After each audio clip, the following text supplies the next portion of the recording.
The views and opinions expressed on this show are purely the views and opinions of the person who made them, and do not necessarily reflect or agree with those of the show's commercial sponsors, its radio station affiliates, or internet broadcast platforms. As the restriction on our God-given right to free speech manifests itself throughout the world, we are inspired by Jesus Christ's immortal words, and ye shall know the truth, and the truth shall make you free. And we reserve the rights to all our words. Thank you, and now enjoy the show.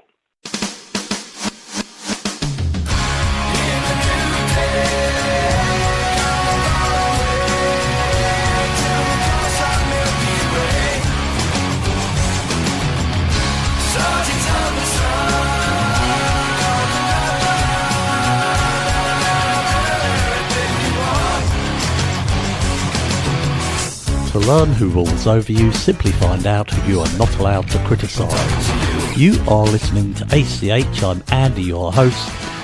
Today is Tuesday, so it's time for the weekly visit of our good friend Dr. Peter Hammond. So let's bring him up right now. Peter, are you with us? With you, yes. Thank you, Andrew.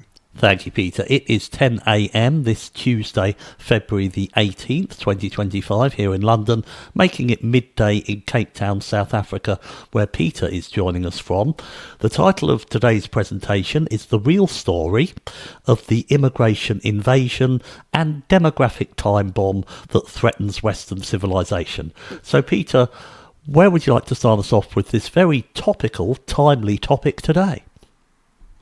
Yes, so I think the deportations taking place in America has brought the subject back up into the forefront. It just shows you can actually do something about the illegal immigration. All these people flinging up their hands saying you cannot.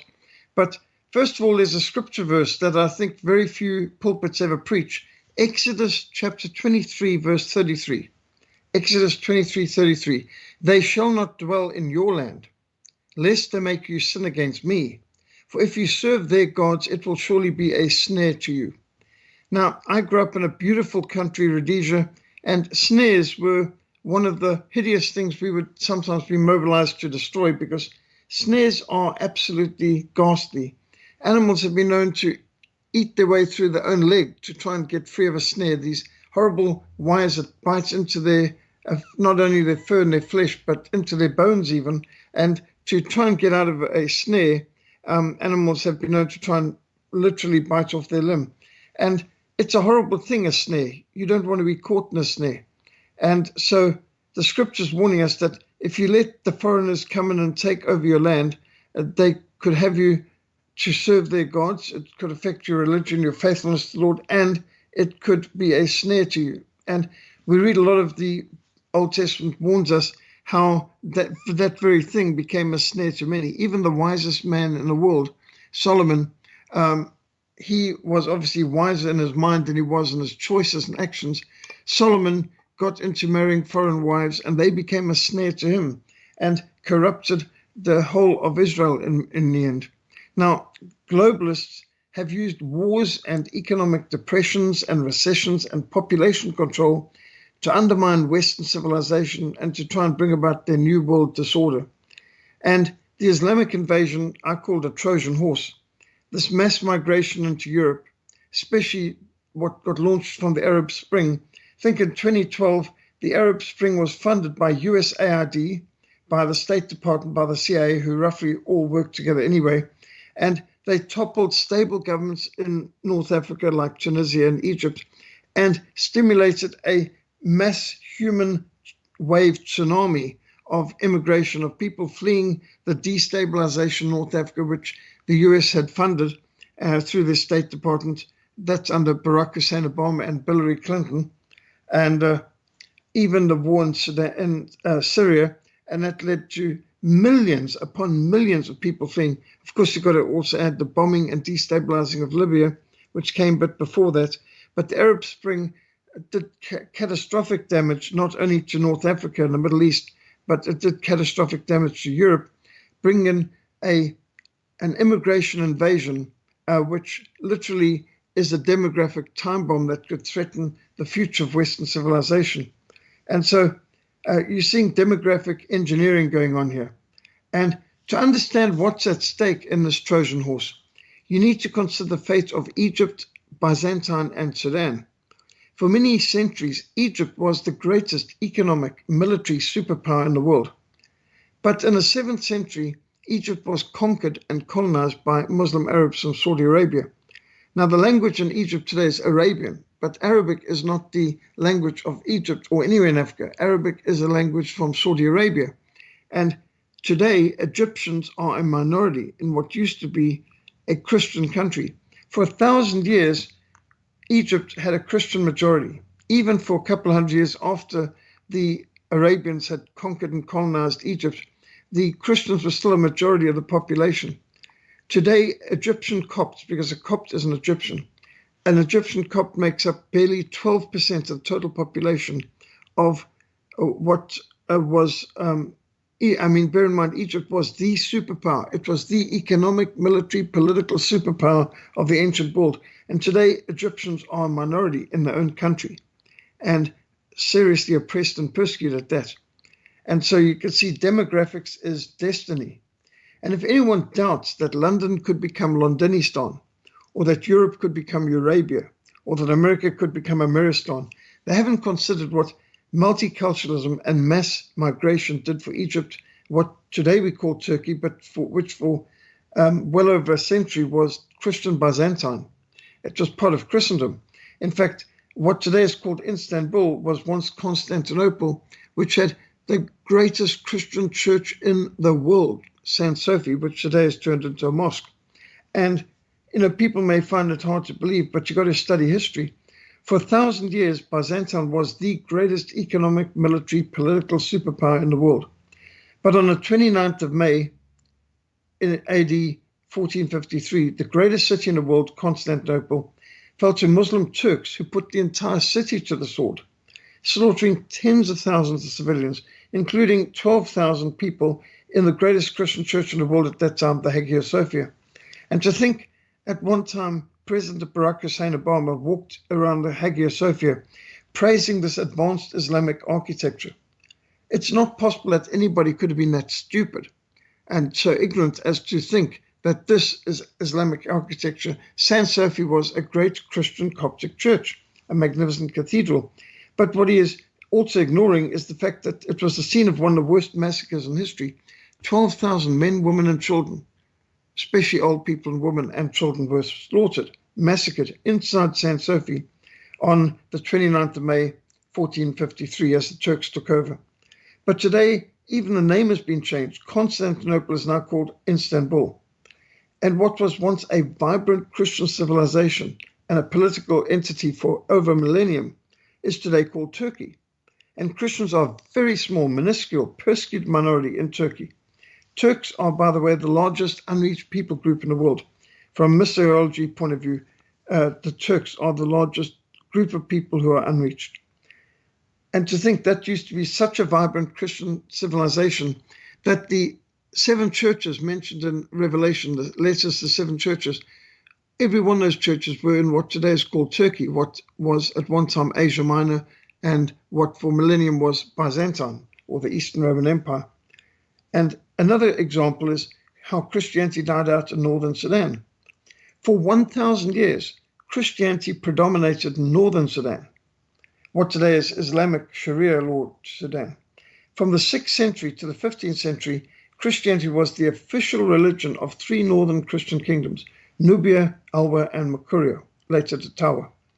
For 900 years, the black Christians of Sudan, northern Sudan, successfully resisted the southward expansion of Islam. And it's an historic fact. The Christian kingdoms of northern Sudan did not fall militarily. They fell through continuous migration of Arab traders and merchants into Sudan, which eroded the Christian civilization, which had stood for centuries, as the influence of Islam increased. And as Sudanese intermarried with Arabs, Muslims came to dominate the marketplaces and the trading routes. It's worthwhile knowing that in Islam, a Muslim man can marry Christian women, but Muslim women are not allowed to marry Christian men. And the reason is because the men control the children. And so the idea was that Muslim men could marry Christian women to breed Muslim children, and they would be raised as Christian children. But you couldn't have a Muslim woman marrying a Christian man, because then the children could be brought up as Christians. So it's very strategic. Bearing in mind also Islam allows their adherents to have up to 4 wives at a time. And sometimes they have had Muslims who are called good Muslims who've had 60 or more marriages over the years, but never more than 4 at a time. There are Muslims who've had more than 1,000 wives. There's Muslims who've had more than 600 and still called good Muslims because they only had 4 at a time. And there's cases in Indonesia and other areas of the Muslim world where there are people who've literally had hundreds of wives, but never more than 4 at a time. And therefore, they're considered still good Muslims. They haven't broken their moral codes. So Christianity was exterminated in northern Sudan as the Muslims came to dominate the marketplaces, the trading routes, and demographically they became the majority, and Christians became the minority and became a persecuted minority in what had been a Christian civilization for 1,000 years. So again, you come back to Exodus 23, verse 33. They shall not dwell in your land, lest they make you sin against me. For if you serve their gods, it will surely become a snare to you. So we've got the examples of Egypt, Byzantine, and Sudan, who at one time were great superpowers, but today there are minorities, persecuted, oppressed minorities, in a country that is unrecognizable culturally, religiously, or even demographically, because demographics is destiny. And I think it's so important for us to bear in mind that what's going on right now is a real hijacking of civilization. It's an immigration invasion. It's a time bomb that threatens the future existence of Western civilization, literally. And the sharp decline of the birth of Europeans and the massive influx of Muslim immigrants into Europe, for example, is intended by the powers that should not be, the World Economic Forum, the globalist elite, the Sabbatarians. They are actually actively, deliberately working for a transformation of Europe into Eurabia. And the goal in all of this is a world population more amenable to manipulation and control by globalists. So I've got the stats. I went onto the EU website, and the EU website informs us that there are today 44.7 million people. That's almost 10% of the population of the EU. The EU, the European Union, has got 449 million people living in the EU as of 2024. And they say 44.7 million people living in Europe today were born outside of Europe. And so that, I think, is kind of a stunning number, because remember, we're not just talking about that 45 million odd, we're talking about all the children born to them who are considered to be born in Europe, and they're either considered French or German or Swedish or wherever, even though they are foreign born. They might be Arabs, they might be Africans, they might be Asian, but most of them would be Arabs and Muslim. Now, from America being a mostly Protestant Christian nation of people from a European background, the promotion of population-controlled methods suppressed the growth of Protestant Americans and stimulated a huge influx of immigrants, mostly from third world nations. And they brought America to the position where the demographics have been radically altered. You just need to look at an old film. I mean, go and look at a film like Hitchcock's North by Northwest and see what New York used to look like. And then have a look at what it looks like today. And, like spot the white American. And according to America's official records right now, there are 46 million foreign-born residents in America as of 2022. In fact, that's increased by several million since. So more than 46 million people living in America right now are foreign-born. And just in 2022, immigrants accounted for 14% of the population. That means more than 14% of the population in America were not even born in the United States. And they're foreigners, in many cases, racially different, religiously different, culturally different, linguistically different. And this number has grown since. And of course, that's not counting their children that were born to them in the United States, which would bring it much higher. But that's not counting the illegal migrants. The United States of America, as of 2022, had 14 million illegal immigrants or illegal migrants in America. It's believed to be over 20 million right now, and some say it could be over 30 million. It's very hard to count illegals because, of course, they don't come into any normal counting system or registration. But you've got anything from 14 to 20 million or more illegal migrants in America right now, although they're starting to expel them. Now, in the United Kingdom, the foreign-born population in the United Kingdom increased from 5 million in 2004, just 2004, to over 9 million in 2018. I haven't seen an official stat on your Home Office web of anything beyond 2018, but there's, of course, been millions more. I think some outside estimates are you could have more than 11 million foreign-born people living in the United Kingdom right now. That's not counting the children born to them either, of course. So how did this happen? According to Pew Research, by the way, in 2017, which is a long time ago, there were up to 1.2 million illegal migrants in the United Kingdom. And of course, that's increased greatly since then. So 1.2 million illegal migrants plus about 10 million foreign-born population in the UK, plus the children born to them who are mostly on welfare and so on. So this is a demographic time bomb. This means that at this moment, there are many cities in the United Kingdom, including London, which have Muslim mayors.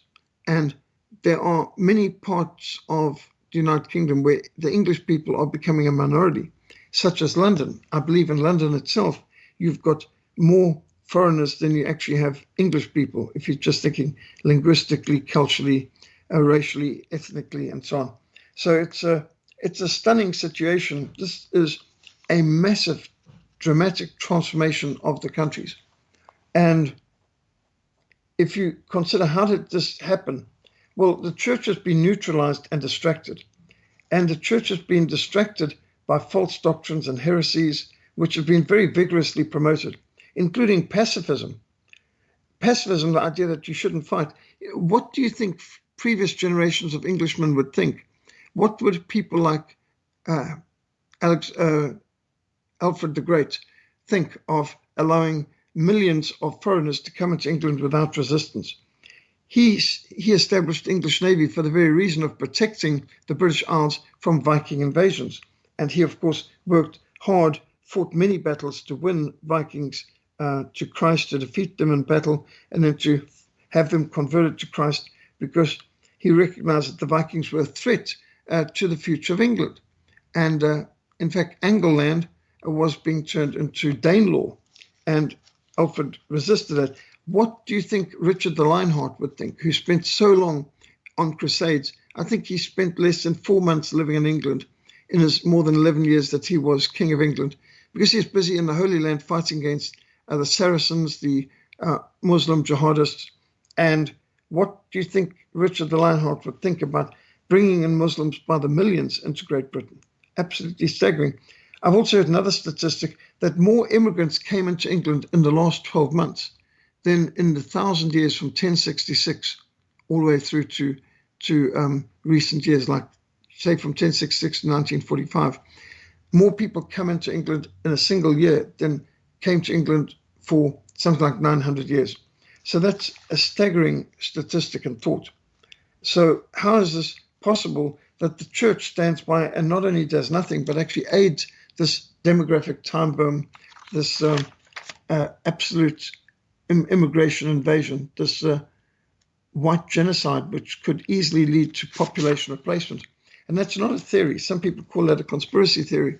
There are many who are advocating for the genocide of whites openly.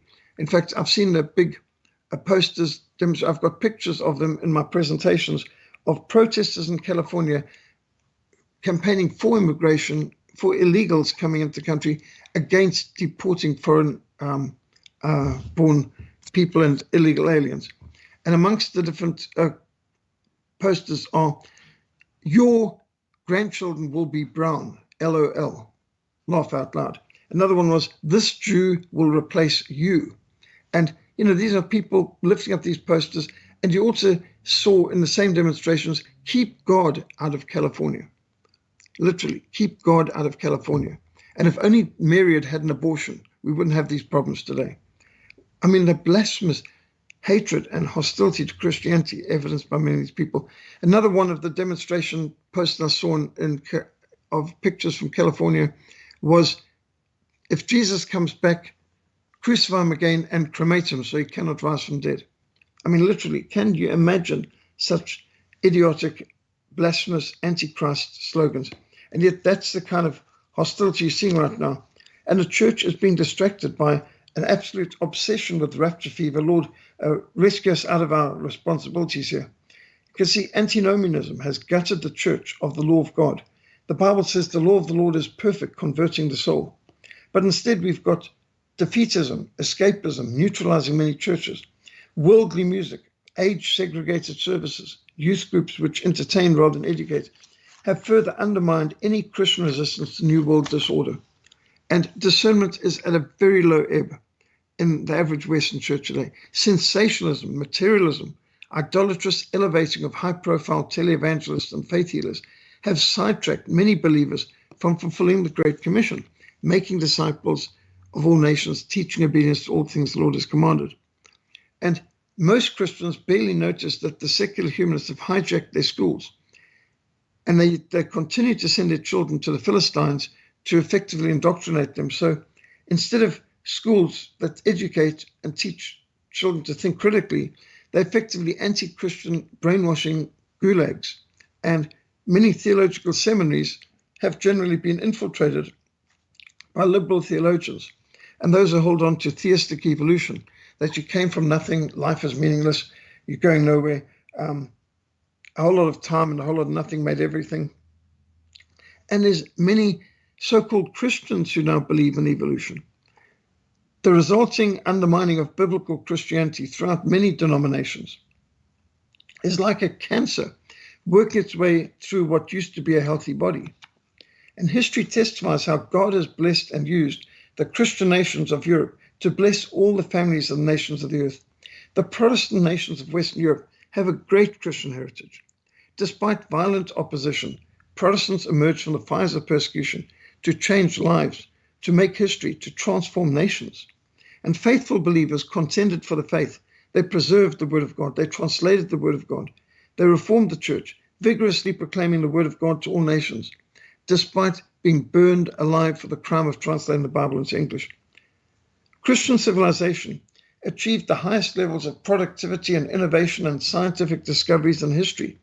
The medical advances, the missionary outreaches, the works of mercy, which successfully campaigned to end the slave trade, to set the captives free, laying the foundations for justice through the rule of law. It grew under the Protestant Reformation, and the Christian legacy of faith and freedom throughout Christian Europe is unparalleled in the history of the world. And the 19th century was the greatest century of missionary advance, a century of astounding inventions, spectacular advances in technology. Many countries experienced dramatic spiritual revivals. Christian missionaries won whole tribes and whole nations to Christ in the remotest regions of the globe, including winning over the cannibals of the Pacific Islands to sing Jesus Shall Reign and devoting the entire nation to Christ. Christianity came to the beginning of the 20th century on a rising, apparently unstoppable tide. Christianity was gaining spectacular momentum as missionaries from Europe were evangelizing and discipling virtually every tribe and nation worldwide. And by 1914, the Protestant faith had far outstripped the Catholic and Orthodox branches in missionary activity, in vitality and initiative. And the Protestant faith was becoming the dominant faith of the most productive, powerful, prosperous nations in both the Northern and the Southern Hemisphere. The Protestant nations, Germany, Great Britain, United States of America, Canada, and in the Southern Hemisphere, South Africa, Australia, absolutely catapulting ahead of all other nations. And so at the world's first missions conference in Edinburgh in 1910, delegates were openly speaking about the beginning of the biblical millennium on earth. In 1910, the delegates were anticipating the completion of the Great Commission of Christ within their generation. In 1910, they predicted that by 1960, just 50 years ahead, all fake religions would be extinct, false religions and heathenism would have disappeared, and they anticipated the beginning of the biblical millennium by as early as 1960. Now, something went horribly wrong to derail all this optimism of coming out of the greatest century of missions in the 19th century. And that was, of course, 1914. The guns of August, 1914, erupted. The great Christian nations, which had been the heartland of Christianity, of Christendom, the source of most of the world's missionaries, devastated each other's economies, annihilated millions of one another's young men, in what has to be recognized as the most tragic, senseless conflict in all of history. The Great War, the war to end all wars, as they called it, the First World War, was catastrophic. Millions and millions of Christian men, many of them Protestants, wiped out. And behind the scenes, you can see the sinister hands of the banksters who pulled the strings and engineered the genocide of Europe.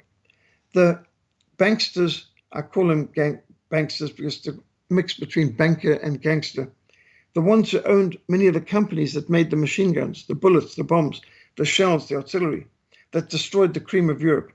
There are numerous studies that showed the role of the Freemason bankers and politicians like Nathan Rothschild, whose goals were stated to bring down Christian civilization. They were Sabbateans. They were parts of the Illuminati. They openly, deliberately wanted to bring down Christianity, and you couldn't bring down Christianity by yourself. You had to get the Christians to do it for you, to get the Christians to kill one another, to sanction one another, to starve one another, to bomb one another.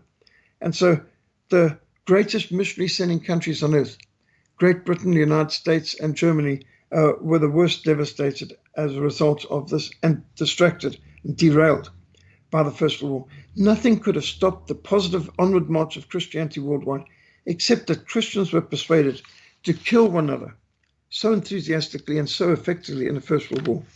But even more devastating than the actual numbers of people killed or crippled or severely injured was the damage to the spiritual life of Europe.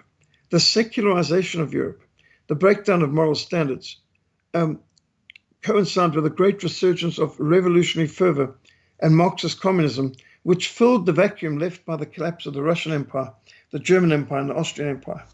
And just a statistic to wake one up to this, before 1914, the average European were in church was 64% of Europeans were in church on average every single Sunday. 64%, 1914.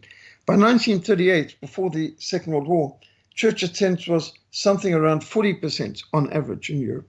So it deteriorated from the 64% down to 40%. Well, after the Second World War, church attendance plummeted to 4% on average in Europe. Absolutely catastrophic. The 19th century was the greatest century of missionary advance, but the 20th century turned into the worst century of persecution history. More Christians were martyred for their faith in the 20th century than all the previous 19 centuries combined. So the 20th century has been the worst century for the Christian church in terms of religious freedom, persecution, absolutely the worst. The greatest century of persecution, I call it.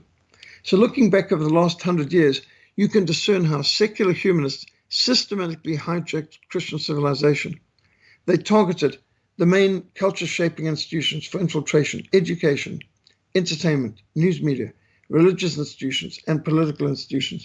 But that's not all. The key thing is that they sought to change the demographics, because the whole goal of the New World Order is to turn Europe into a multicultural mess, a secular multicultural mess, exterminating Christianity from the schools, the colleges, from society, from government itself.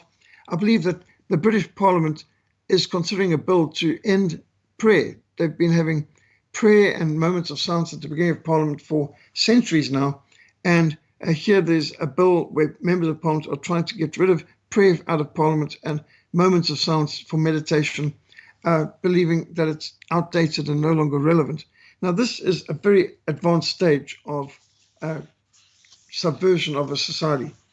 And just take, for example, a couple of these quotes. So Muslims are invading countries all over the world under guise of being refugees and seeking peaceful asylum. But Muslim jihadists are declaring this, and this you get off their websites: we shall soon collect them, in the name of the coming caliphate, we say to you, these are our sons, receive them, or we will send our armies to you. And hundreds of thousands of Muslim migrants, millions now, have poured into Europe, especially since the Arab Spring, funded by USAID and the State Department and the CIA, toppled stable governments in North Africa. And with the toppling of Libya, Tunisia, and Egypt, millions of Muslims have poured into Europe. And you now have over 45 million people living in EU who were not born there and who are foreign. And just another quote, one commentator said, this refugee crisis is a master plan to sneak well-trained ISIS terrorists disguised as refugees into Europe to be prepared to start an insurgency in the cities of Europe. Their main goal is to destabilize Europe. There was a banner unfolded on a German highway, which I've got a picture of, stating, your children will pray to Allah or they will die. And the Islamic State published a document entitled Libya, the strategic gateway for the Islamic State. And in this publication, the Islamic State exhorted Muslims, leave Libya, go across as refugees into Europe. And the publication informed the refugees there are weapons from Gaddafi's arsenal and they're easy to obtain in Libya. And Libya's got a long coastline and Italy's got an even longer coastline.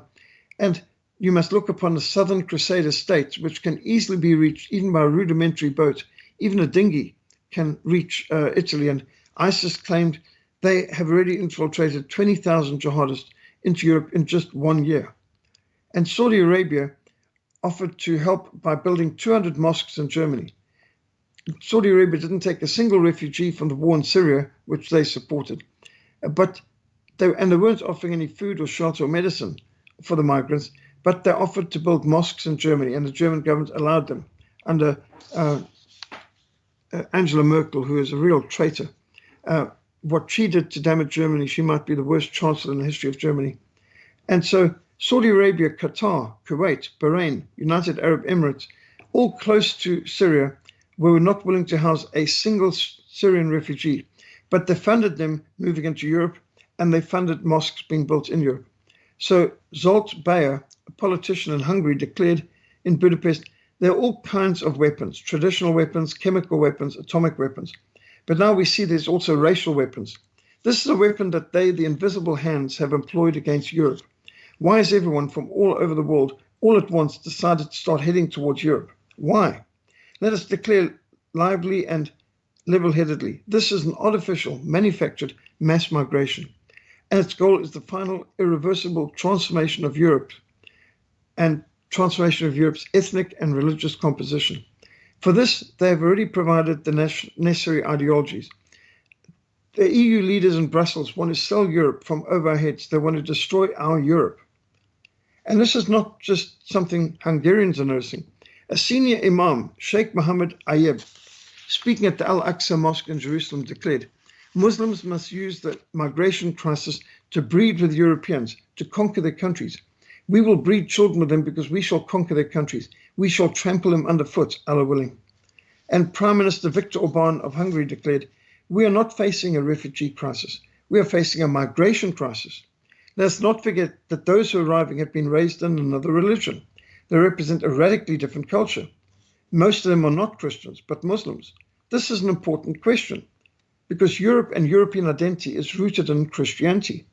Is it not worrying in itself that European Christianity is now barely able to even keep Europe Christian? If we lose sight of this, the idea of Europe could become a minority interest in our own continent.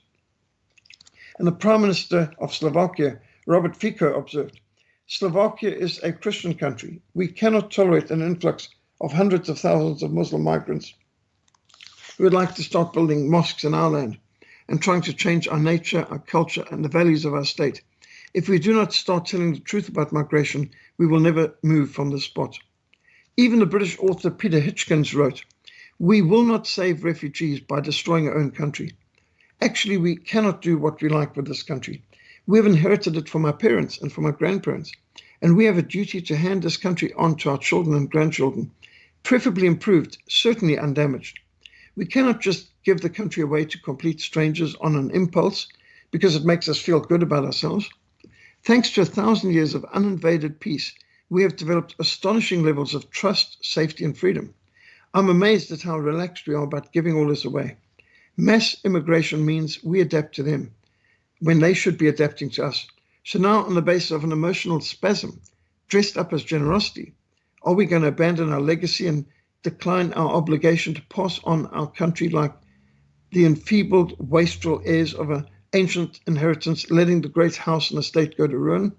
I can see neither sense nor justice in allowing these things to become a pretext for an unstoppable demographic revolution in which Europe merges its culture and its economy with North Africa and the Middle East. If we let this happen, Europe would lose almost all the things that make others want to live here. And you just think of Judges chapter 3.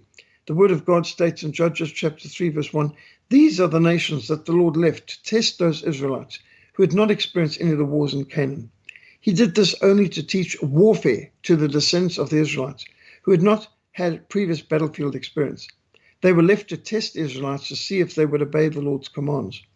And one of God's commands is that you are not to let them dwell in your land. Exodus 23, verse 33. They shall not dwell in your land, lest they make you sin against me. For if you serve their gods, it will prove to be a snare for you.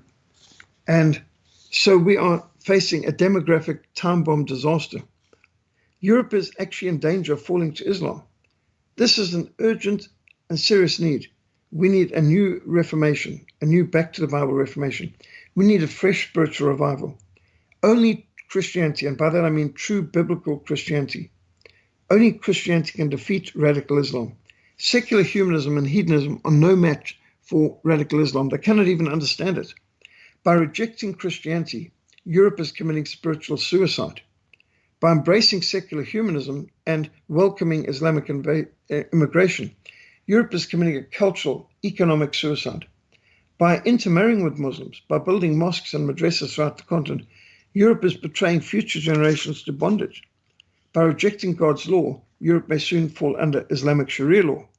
And those who think God's law is a burden, they're going to love Sharia law.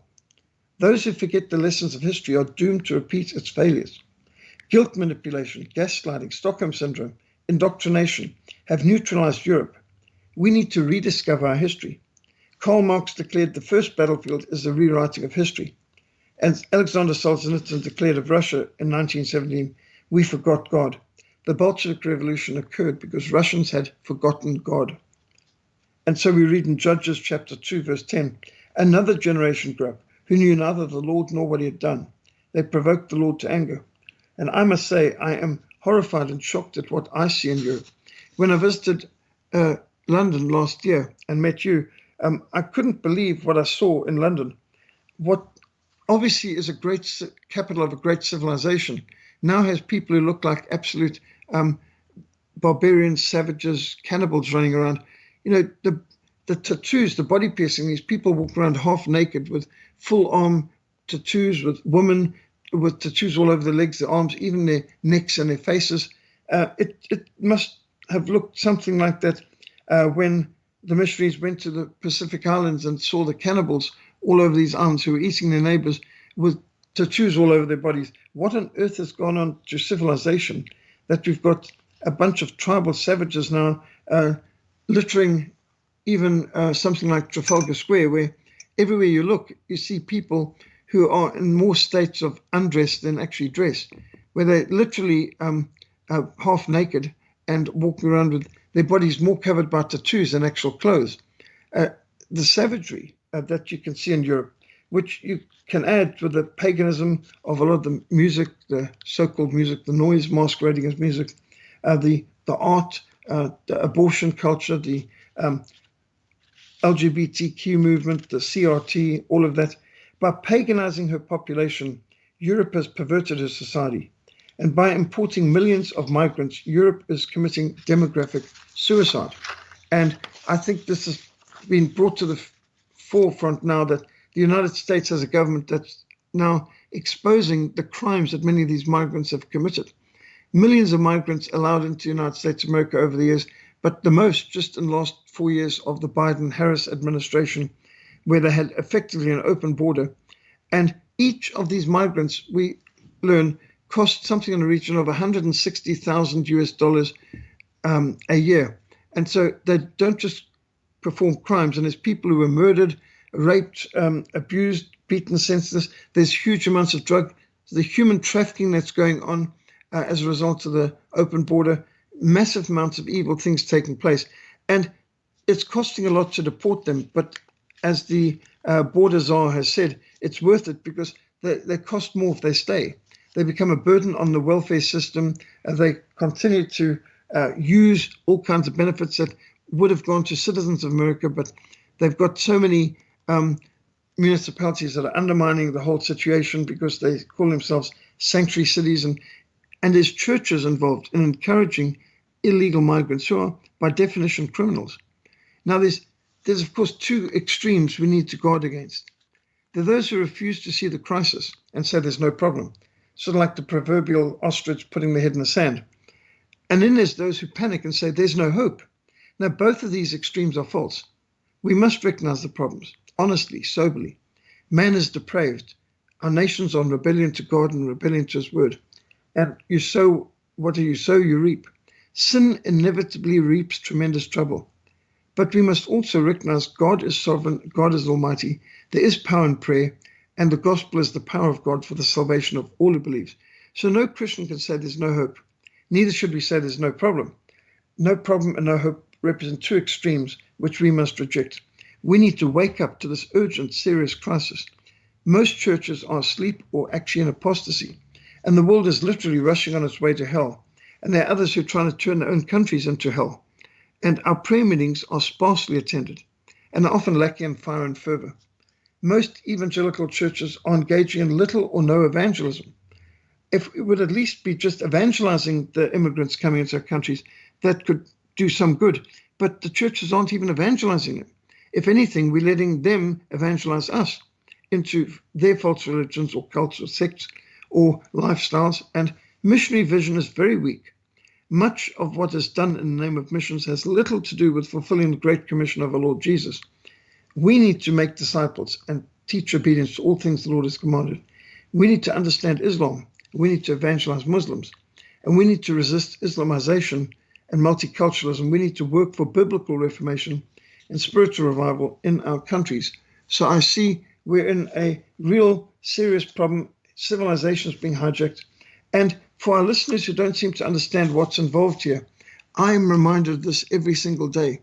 I was brought up in magnificent civilization. Everything worked, everything was clean, neat, never used to see litter. Now you just see piles of rubbish and plastic and tins and bottles and styrofoam boxes and all kinds of debris all over the place. And it's like the city council no longer cares or they can't keep up with it.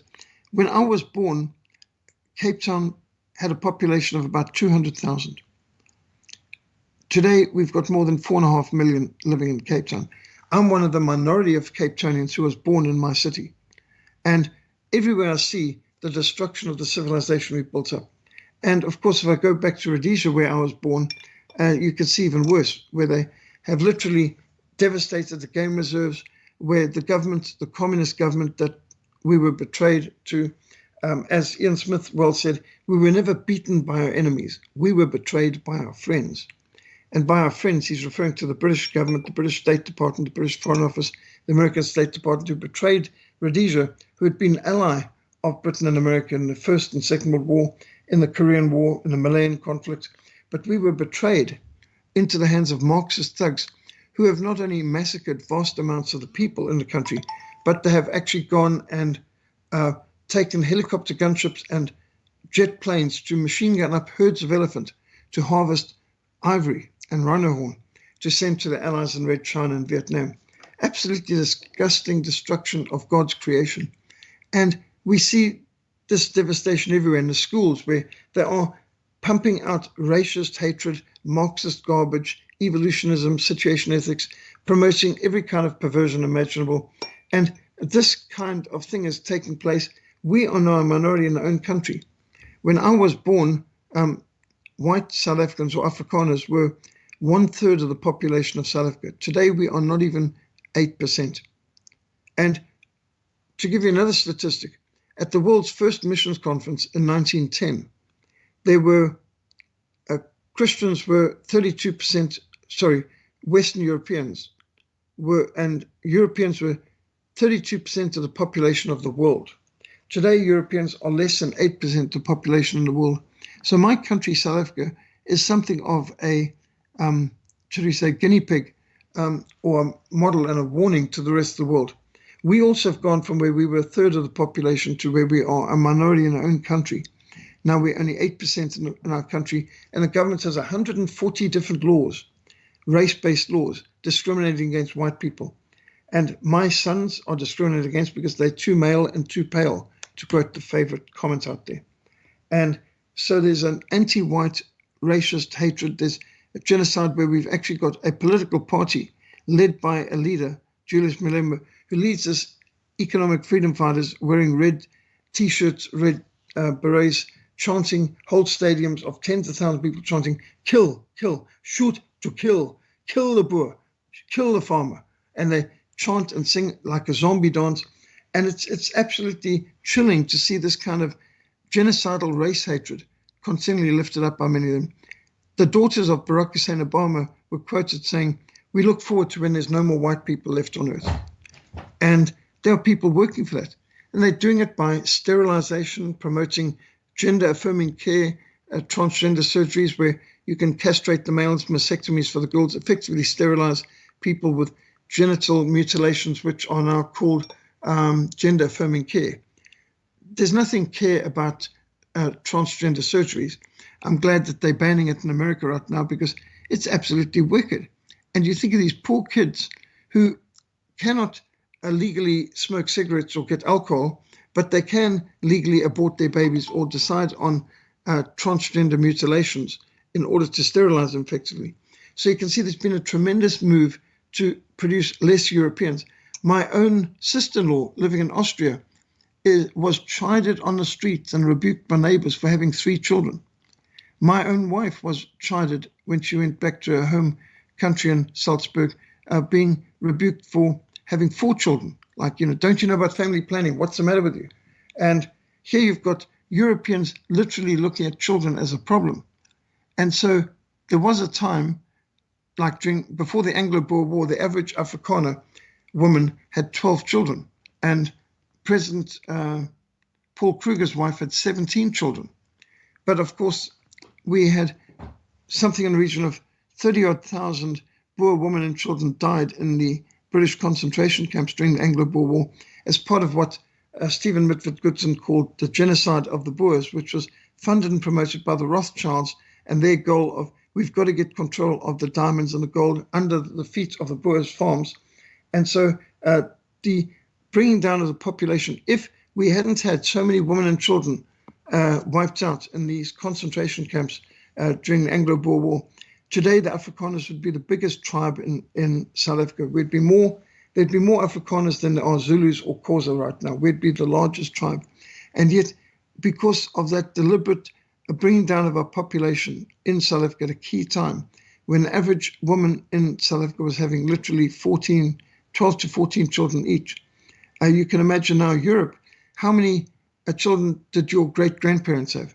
The average European woman before the First World War was having 4 to 8 children. And now you're lucky if they have 1. They're more likely to adopt a dog and have an abortion. And this is the kind of way that the New World Disorder does demographic engineering to bring down the population of the targeted population and then bring in vast numbers of immigrants who are going to change the demographics because they don't like that generation, or should we say that race that says, give me liberty or give me death. My conscience is kept the word of God. No taxation without representation. They don't want those kind of people. They want the kind of people that they can bribe with welfare freebies and who they can control and tell them who to vote for, who will respond to mass manipulation. And we're just thinking of the Brave New World and 1984 prophetic books. But this is where we are. We're seeing a battle for the mind, infiltration and subversion. They're trying to rearrange reality. This is a matter of corrupt and conquer, or confuse, divide and conquer. We are facing a battle for civilization. It's a new world order where they're literally trying to be able to destroy our civilization, and we need to recognize a key part of it is the immigration invasion. My people are destroyed from lack of knowledge, we read in Hosea 4 verse 6. And we need to recognize the tactics of the enemy. And it's absolutely vital that we reclaim our countries. Any politician who is not working to protect the borders of a sovereign country is a traitor. And we're facing a situation where literally Western civilization could be destroyed. I think it's vital for us to understand what we are facing and where we are going. We've got a tremendous amount of lessons to learn from history, and I don't know how we think that we can survive if we don't have borders and if we don't expel and ban people who come in illegally, because that's going to undermine the whole society. And here's a great quote from Cicero.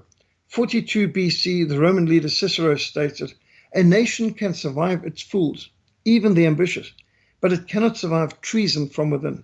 An enemy at the gates is less formidable, for he is known, he carries his banners openly. But the traitor moves among those within the gate freely, his sly whispers rustling through all the alleys, heard in the very halls of government itself. For the traitor appears not a traitor. He speaks in the accents familiar to his victims. He wears their face, he wears their garments. He appeals to the baseness that lies deep in the hearts of all men. He rots the soul of a nation. He works secretly and unknown in the night to undermine the pillars of the city. He infects the body politic so it can no longer resist. A murderer is less to be feared." And so this is what you're dealing with, treason. And I think in the United States, they've exposed this treason that you can see literally trillions of dollars from the public treasury, unaccounted for, untraceable. You can see how billions have been wasted on funding the enemies of the country, stealing money from the taxpayer to pay for evil agendas that nobody in the country would have supported and which are undermining, it's basically funding your own destruction. And the wastage of money in government, absolutely staggering. Aldous Huxley predicted this in 1932 when he published The Brave New World, describing a future state of human slavery where people live carefree lives in a technologically advanced society, subdued by drugs and bombarded with endless stimulations and distractions. Well, in the 21st century, we've seen the idols of atheism and humanism and communism become mainstream, and they're racing towards a new Babylonian type of New World Order, multiculturalism that threatens to destroy nations in this absolute babel of what the New World Disorder, the Trilateral Commission, Council of Foreign Relations, the Bilderbergers, the Sabbatans, what they're doing behind the scenes. And the New World Order is trying to destroy those states that attempt to uphold Christian values.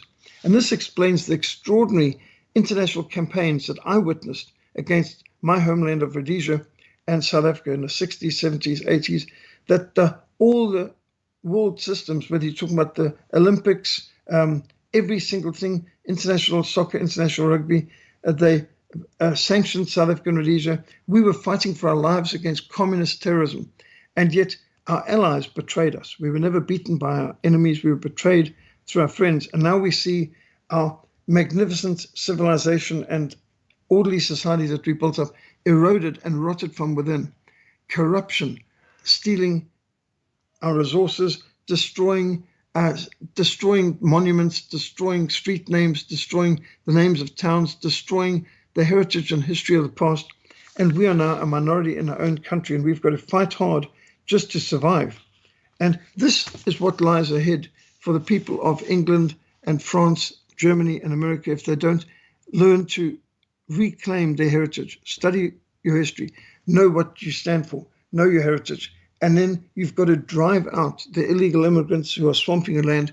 You've got to teach your people to marry within their own families, within their own cultures and civilizations. Here's a couple of scriptures that guided people for centuries. Do not be unequally yoked together with unbelievers. What fellowship is righteousness with lawlessness? What communion has light with darkness? 2 Corinthians 6:14. Think of the words of Abraham, the father of the faithful. He ordered his servant in Genesis 24, verse 3. And I will make you swear by the Lord, the God of heaven and the God of the earth, that you will not take a wife for my son from the daughters of the Canaanites, amongst whom I dwell, but you shall go to my country and to my family, to my people, and take a wife for my son Isaac. And you can see the principles again and again. Genesis gives the principle. Genesis 28 verse 1, Isaac called Jacob and blessed him and charged him and said, you shall not take a wife from the daughters of the Canaanites. And Deuteronomy 7 verse 3, nor shall you make marriages with them. You shall not give your daughter to their son, nor take their daughter for your son. And this is repeated again and again. Numbers 33 verse 55, if you do not drive out the inhabitants of the land before you, it shall be that those whom you let remain will be irritants to your eyes, thorns in your sides. They shall harass you in the land where you dwell. And that is coming on. And the scriptures recall in 1 Kings 11 verse 2, many foreign women, as well as the daughters of Pharaoh, women of the Moabites and the Ammonites and the Edomites, the Sidonites and the Hittites, from the nations of whom the Lord had said to the children of Israel, you shall not intermarry with them, nor they with you. Surely they will turn your hearts away after their gods. And when Ezra read the law and called the nation back to repentance, he warned them against intermarrying and mixed marriages with the daughters of the Canaanites, the Hittites, the Perizzites, the Jebusites, the Ammonites, the Moabites, the Egyptians, and the Amorites. And his great prayer of Ezra 9, for they have taken some of their daughters as wives for themselves and for their sons, so that the holy seed is mixed with the peoples of those lands. Indeed, the hand of the leaders and the rulers has been foremost in this trespass. So when I heard this thing, I tore my garment and my robe.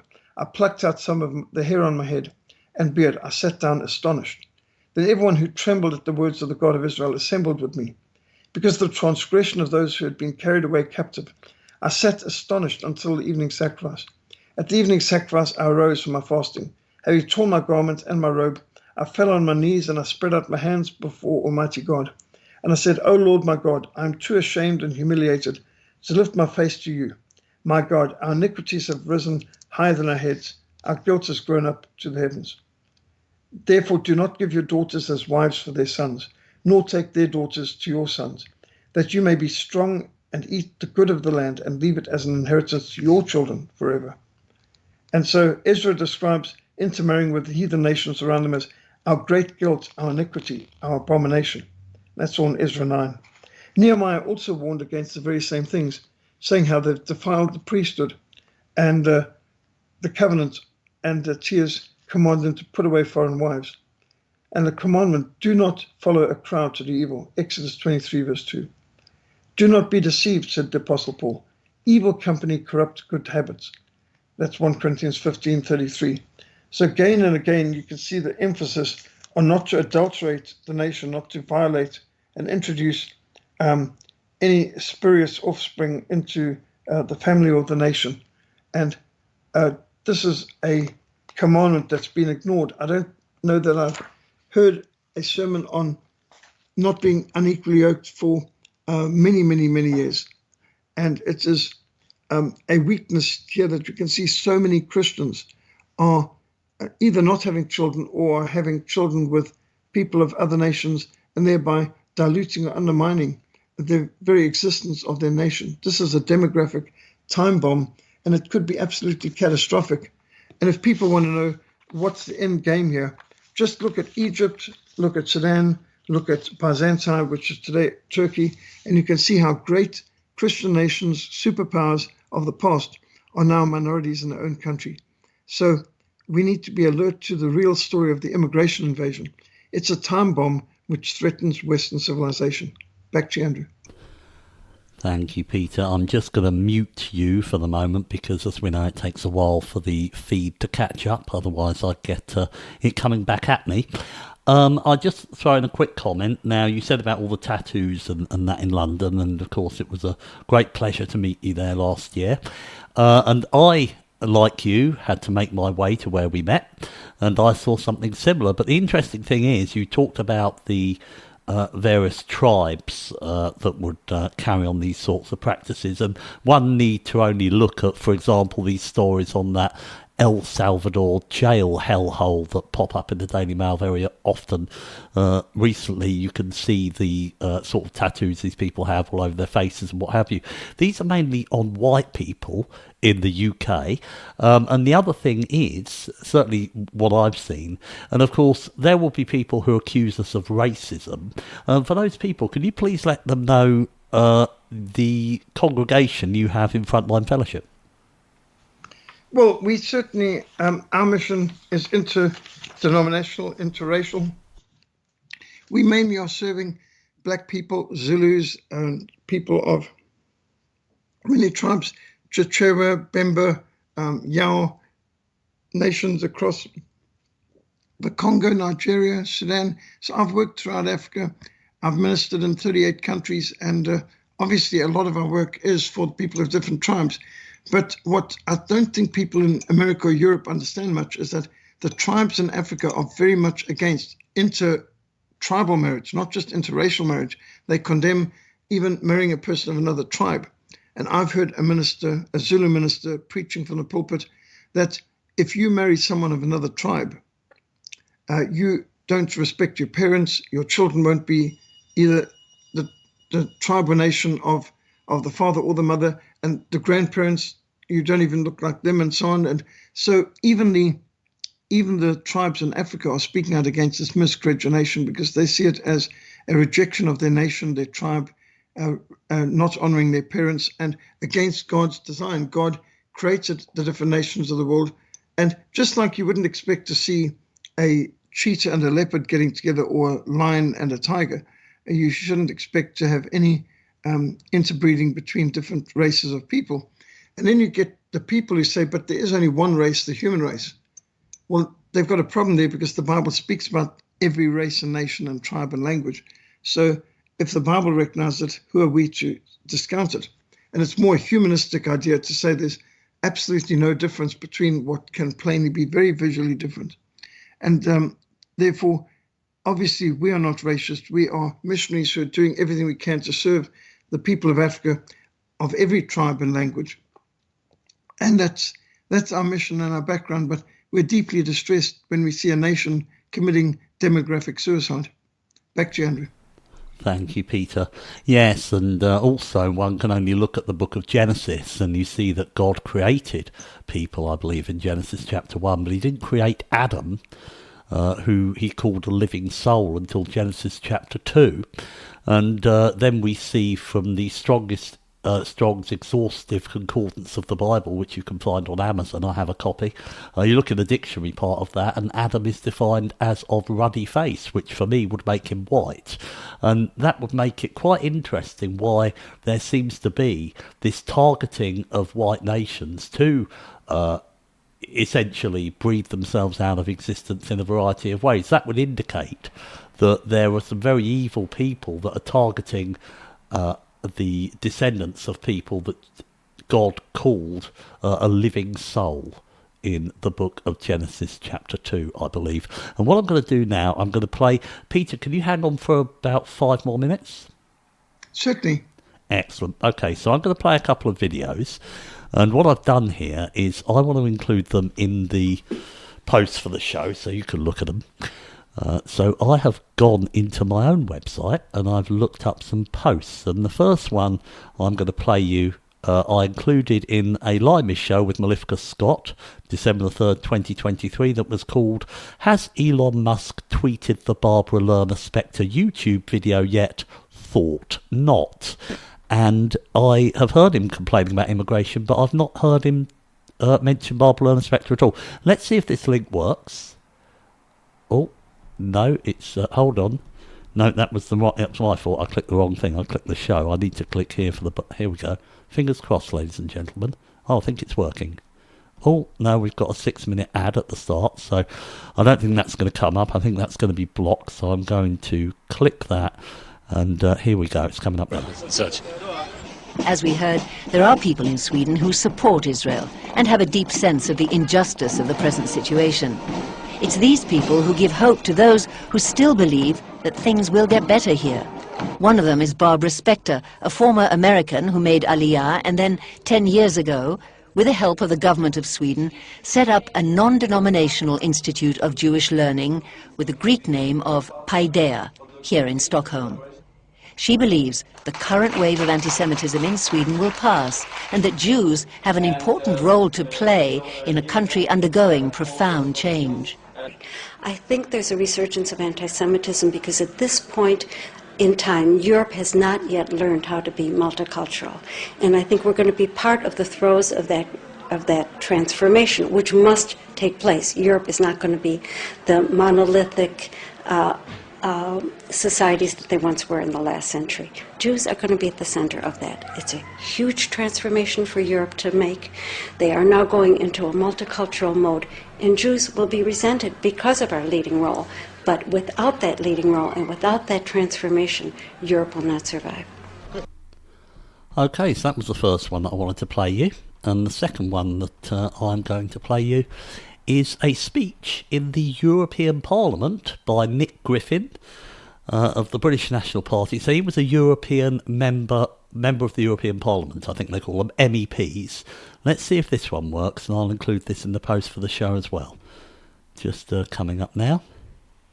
Yeah, I believe so. Here we go, folks.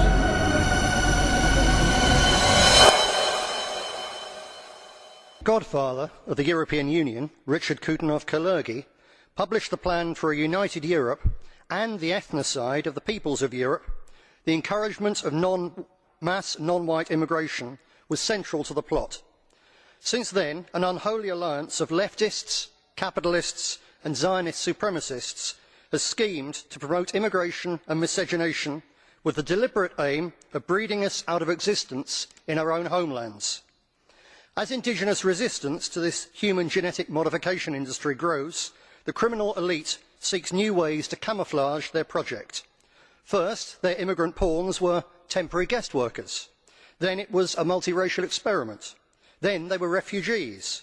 Then the answer to a shrinking population. Different excuses, different lies. And asylum is just another one.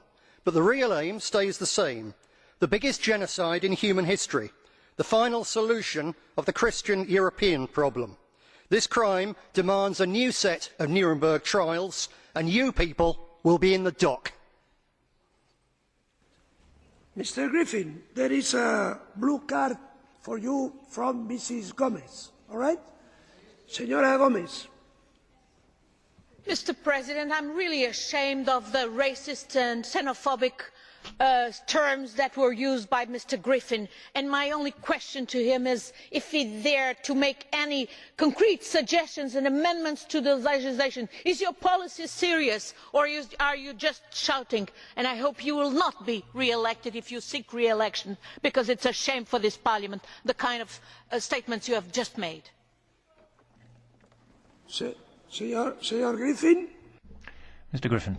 It's you that's shouting, because obviously the truth hurts. Yes, I will be seeking re-election. Yes, I hope to return here to speak up for the indigenous Europeans, which the founder of this place has deliberately set out to wipe out, because that is a crime.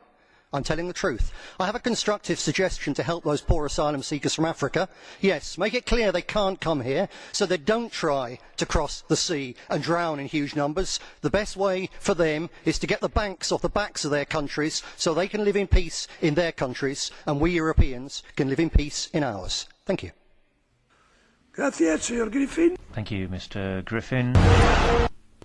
And there you go. And that was part of a show post that I did with Nick called Blue Card for Senior Griffin, but I believe we included it in most of our show posts together. Any comments on that speech by Nick Griffin, yes, Peter? I'm particularly resonating with his comment that get the banks off the backs of the people in these countries and they'll not be seeking asylum here, which is true, because many people have been. You think how stable the world used to be. When I was brought up in a stable civilization, Rhodesia, it was the destabilizing of a country by the World Banks, the United Nations, and the State Department, the British Foreign Office, working to undermine us, supporting the terrorists, the revolutionaries, the massacreists, and dictators of the future. They destabilize the countries and create massive amounts of human tidal waves of people fleeing the destabilizing and the wars created by these banksters and others. So that is a large part of it. And I think this has been proven now, how Doge has exposed that USAID was funding the destabilizing of the stable governments in North Africa with the so-called Arab Spring, which led to the tidal wave of millions of migrants fleeing into Europe. This is engineered. This is not random. This is not spontaneous. This is orchestrated.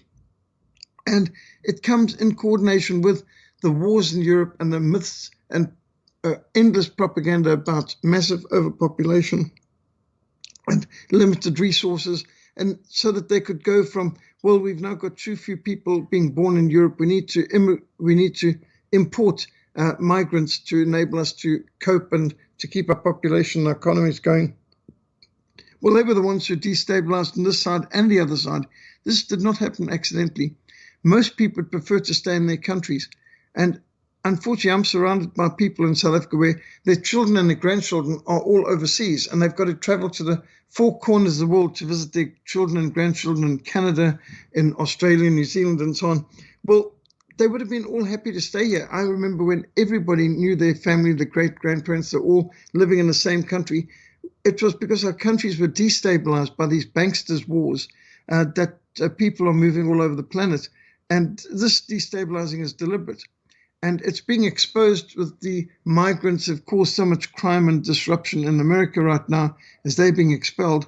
I would hope that people around the world would get encouragement that when you can see that they're able to expel illegal migrants and criminals out of America, maybe other countries can get to do this too, because we've been living in some kind of multicultural melting pot for so long. It would be nice if countries could again restabilize themselves. And the key thing is, as the speaker there said, is to get the bankers off people's backs.